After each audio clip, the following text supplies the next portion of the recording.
La fête des voisins, c'est ce soir dans toute la France. Et c'est dans cet immeuble du 17e arrondissement de Paris que tout a commencé il y a 10 ans.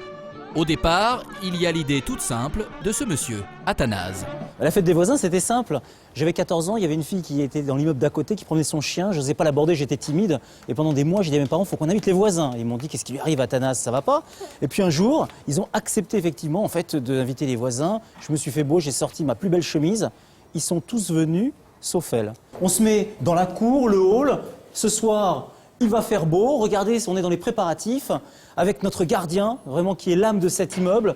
Des petits tréteaux, des ballons, des affiches pour décorer. Chacun apporte un petit quelque chose, sa spécialité. Et puis on laisse faire, la sauce va prendre, la température va s'élever, vous allez voir. Et puis tout d'un coup, on va être heureux de se retrouver tous ensemble. Dans cet immeuble cohabitent près de 100 personnes. Il y a Tati René, la doyenne, 88 ans. Audrey et Julien, propriétaires depuis 1 heure. Amélie et Léon, propriétaires depuis 60 ans. Et puis Linda, la gardienne, avec son mari et sa fille. Bref, une palette de générations et de personnalités qui tentent d'entretenir de bonnes relations. Et ici comme ailleurs, vivre en collectivité, ce n'est pas toujours facile. Tati René, par exemple, habite entourée de ses poupées au dernier étage dans un petit 20 mètres carrés. Depuis 1957, des voisins, elle en a connu des dizaines. Ça a beaucoup changé, beaucoup changé. Au début que j'étais ici, moi, tout le monde se parlait, vous aviez besoin, tout le monde était là, c'est vrai. Mais maintenant, je vous dis, on met des tapis pour pas entendre de bruit, on vous empêche de faire ci, on vous empêche de faire ça, et voilà.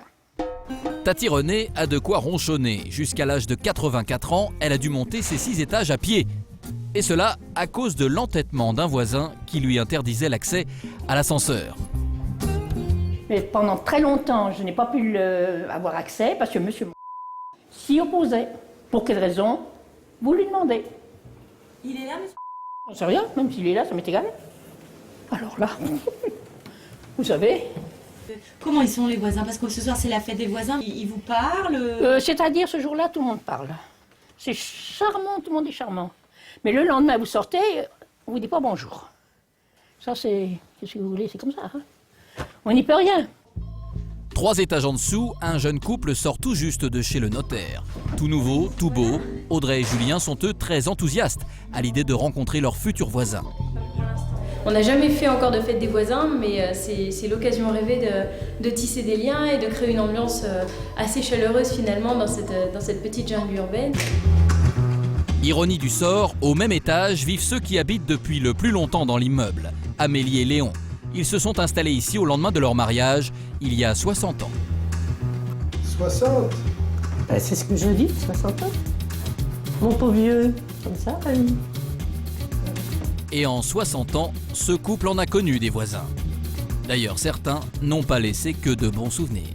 Les mauvais voisins, on en a eu pendant les temps en dessous de chez nous, des gens qui parlaient fort, qui hurlaient et qui se mettaient en colère tout le temps. C'était horrible. Bruit en tout genre, poussettes dans l'escalier, vélo mal garé, la vie en collectivité laisse peu de place aux belles histoires. Mais ici, il y a une exception, celle qu'a vécue Stéphane, qui a rencontré Florence, sa femme, à la fête des voisins il y a 2 ans, avec au bout une belle surprise. Je vais vous présenter ma petite boule d'amour, issue de la fête des voisins, ma petite Laura. Tu viens, ma belle? Ah ouais, je fais des sourires et je fais des sourires. Oh là là.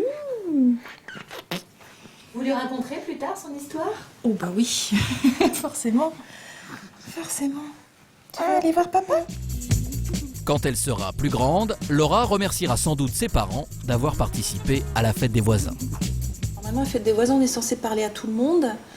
Puis on est un petit peu resté scotché pendant 3 heures. Et du coup... Jusqu'à minuit, 1h. Ouais, on n'avait pas envie de se quitter. 20h, c'est parti pour une nouvelle édition de la fête. Tout le monde se retrouve dans la cour de l'immeuble au son de l'accordéon. C'est Linda, l'une des dernières concierges d'immeubles à Paris, qui a tout organisé. C'est grâce à elle que cette fête remporte autant de succès chaque année. C'est là où tout le monde de l'immeuble se rencontre et on parle, on discute, on fait la fête. Et vous aimez bien ça tous les deux? Moi, oui. C'est important pour les morts et tout le monde, quoi. Preuve de cette entente entre voisins, même le syndic, toujours en costume, est invité à prendre un verre. Il y a toujours des problèmes de voisinage, toujours, ça existe. D'ailleurs, dans tout groupe humain, il y a toujours des problèmes. Donc ce qui est important, c'est quand on dialogue, on s'aperçoit que finalement les problèmes sont beaucoup moins importants qu'on ne les perçoit réellement. À l'occasion de cette fête annuelle, chacun va justement laisser à la maison ses petits problèmes de voisinage. La concierge et son mari vont se faire un plaisir de faire goûter leur spécialité. L'inventeur de la fête ne se lassera pas de raconter le succès de son idée.